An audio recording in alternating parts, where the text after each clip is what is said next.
Assalamualaikum warahmatullahi wabarakatuh.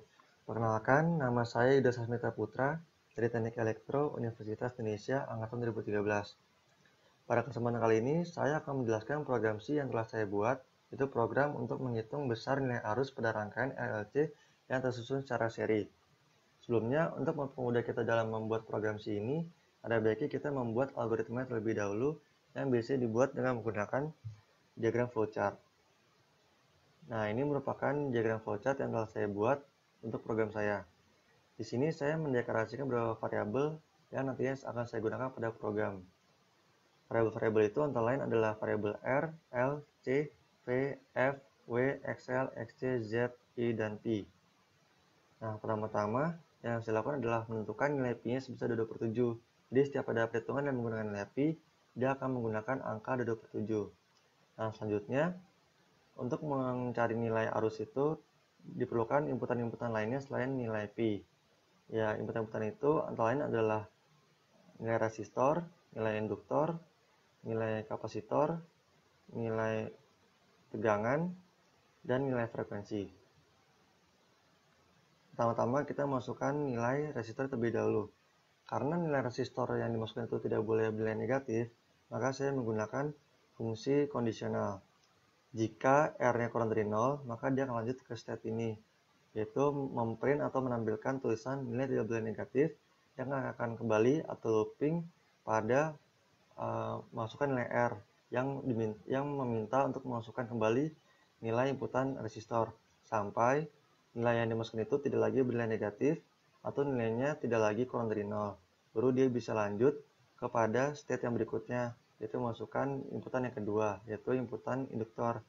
Nah, di sini inputan induktor itu juga tidak boleh bernilai negatif. Jadi dia juga sama seperti sebelumnya memakai fungsi kondisional. Kemudian lanjut ke inputan yang ketiga, yaitu kapasitor. Sama seperti sebelumnya, tidak boleh negatif, jadi dia memakai fungsi kondisional. Masuk ke input yang keempat, yaitu tegangan. Sama seperti sebelumnya juga, bahwa dia tidak boleh bernilai negatif, jadi dia memakai fungsi kondisional juga. Dan begitu juga dengan inputan yang terakhir, itu frekuensi tidak boleh bernilai negatif, jadi memakai fungsi kondisional juga.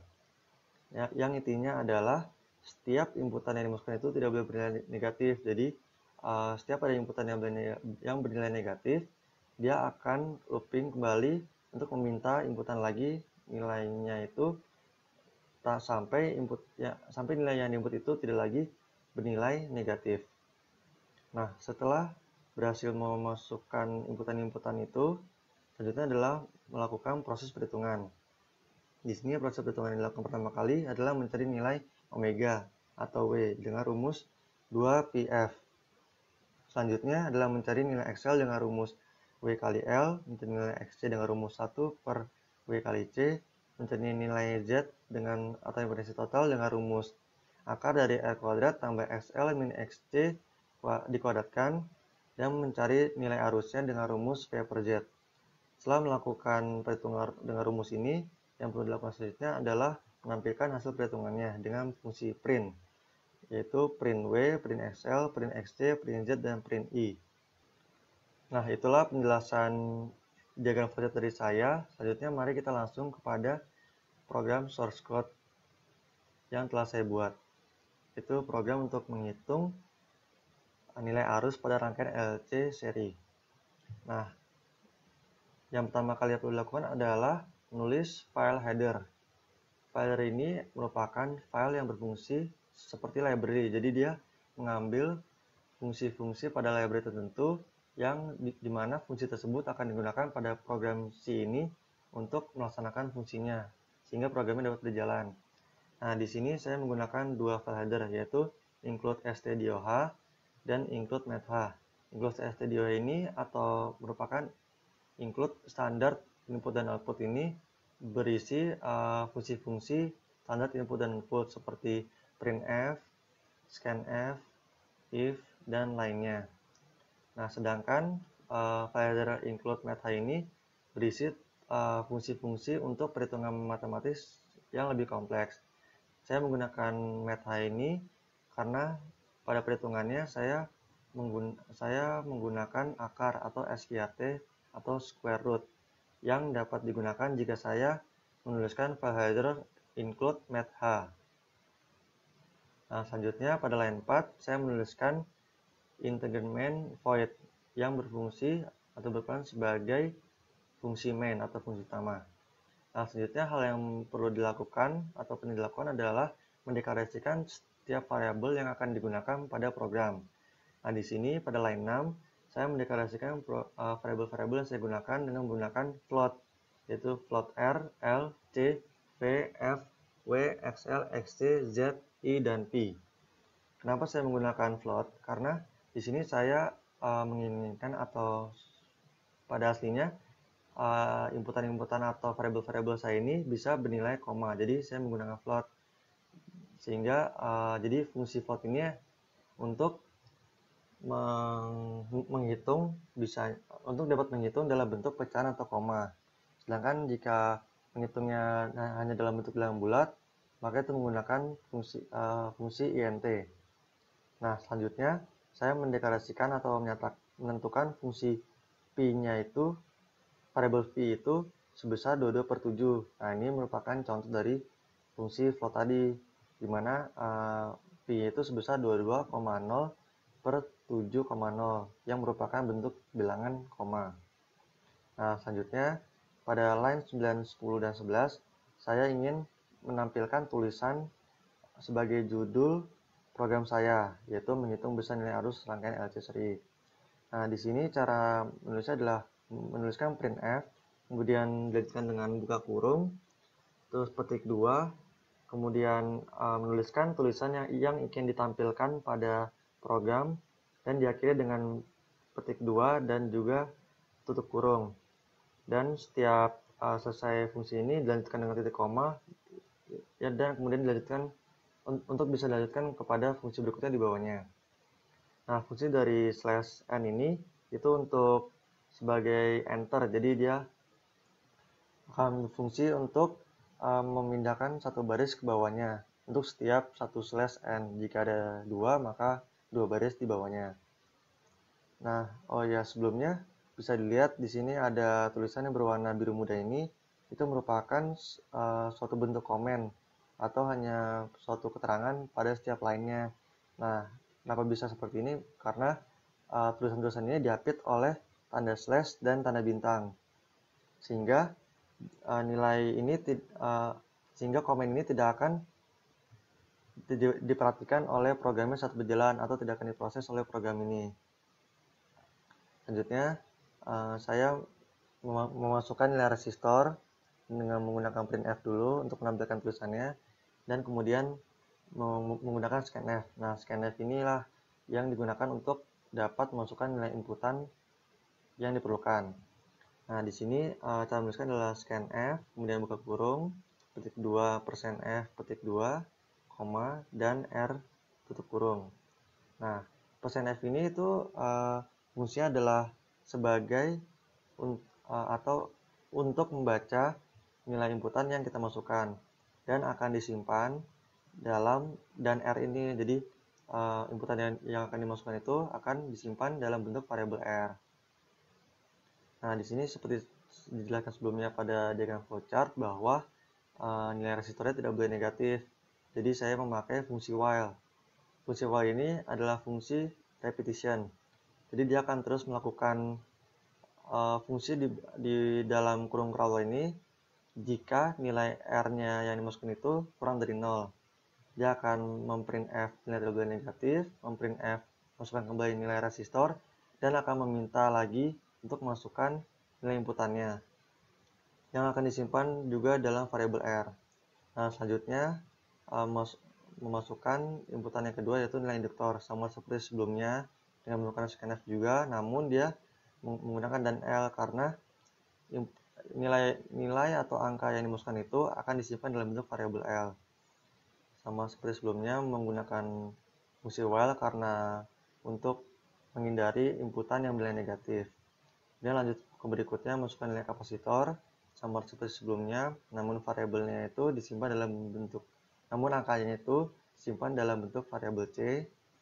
Kemudian lanjut berikutnya, masukkan inputan yang ketiga, yaitu nilai tegangan, yang angka yang dimasukkan itu disimpan dalam bentuk variabel V. Kemudian inputan yang terakhir yaitu frekuensi yang disimpan dalam variabel F. Dan intinya seperti yang telah disebutkan tadi bahwa nilai inputannya tidak boleh negatif dan akan terus meminta kembali untuk masukkan inputnya sampai nilai input yang dimasukkan itu tidak bernilai negatif atau tidak kurang dari 0. Nah, selanjutnya kita lanjut kepada fungsi perhitungan dengan menggunakan rumus-rumus yang tadi telah disebutkan. Yang pertama kita mencari nilai W dengan rumus 2πf, mencari nilai XL dengan rumus W kali L, dan mencari nilai XC dengan rumus 1 per W kali C, di mana untuk kali di sini menggunakan bintang dan untuk baginya dengan menggunakan slash. Kemudian, setelah melakukan perhitungan ini, kita tinggal menampilkan hasil perhitungan angka ini dengan menggunakan printf. Kemudian menuliskan tulisan yang ingin ditampilkan, yaitu nilai frekuensi sudut sama dengan %f per S. Nah, apakah %f ini? %f ini merupakan nilai atau angka yang diambil dari perhitungan tadi yang telah dihitung dengan menggunakan rumus di atas. Nah, di sini untuk frekuensi sudut, %f-nya diambil dari variabel W. Kemudian untuk %f yang nilai XL diambil dari variabel XL, dan untuk diambil dari variabel XC. Nah, mengapa variabel ini tidak dimasukkan ke dalam tanda petik 2 di dalam tanda petik 2 ini? Karena jika dimasukkan di antara petik 2 ini, maka yang muncul bukanlah angka dari perhitungan rumus di atas, namun yang muncul hanyalah variabel tersebut, yaitu variabel W, XL, dan XC. Nah, selanjutnya menghitung nilai impedansi total dengan rumus ini, square root R kali R tambah XL min XC dikali XL min XC. Kemudian menampilkan nilainya, dan terakhir menghitung nilai arus dengan rumus P per Z, dan dilanjutkan dengan menampilkan nilainya dengan menggunakan printf, di mana di sini menggunakan %.3f yang mengambil nilainya angkanya dari variabel I dari perhitungan di atasnya. Nah, mengapa %.3? Hal ini menunjukkan bahwa nanti nilai yang ditampilkan itu dibatasi hanya 3 angka di belakang koma, titik 3. Jika ingin 2 angka di belakang koma, maka diganti titik 2, dan yang lainnya juga seperti itu. Selanjutnya, fungsi diakhiri dengan return 0 yang mengindikasikan berakhirnya fungsi setelah selesai. Mengindikan berakhirnya fungsi. Nah, setelah ini, marilah kita coba programnya untuk dijalankan dengan mengklik icon compile and run, atau bisa dengan shortcut F11. Nah, tulisan menghitung besar nilai arus rangkaian elektrisiti ini merupakan hasil dari printf tadi. Sekarang kita coba memasukkan nilai inputnya itu bernilai positif terlebih dahulu. Misalnya kita masukkan resistornya 5 ohm, induktornya 5 Henry, resistornya 0,005 farad, tegangannya 50 volt, frekuensinya sudah dengan di Indonesia yaitu 50 Hz, dan maka akan muncul nilai-nilai yang diinginkan, dan nilai akhirnya yaitu nilai arus rangkaian I-nya sebesar 0,032 ampere. Nah, sekarang kita coba untuk memasukkan apabila nilai yang diinput nilai negatif.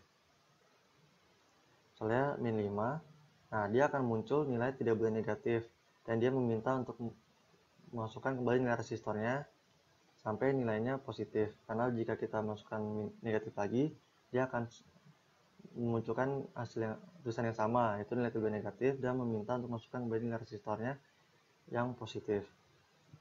Masukkan yang positif yang benar, juga induktor juga sama seperti itu, masukkan negatif, memunculkan hasil yang sama.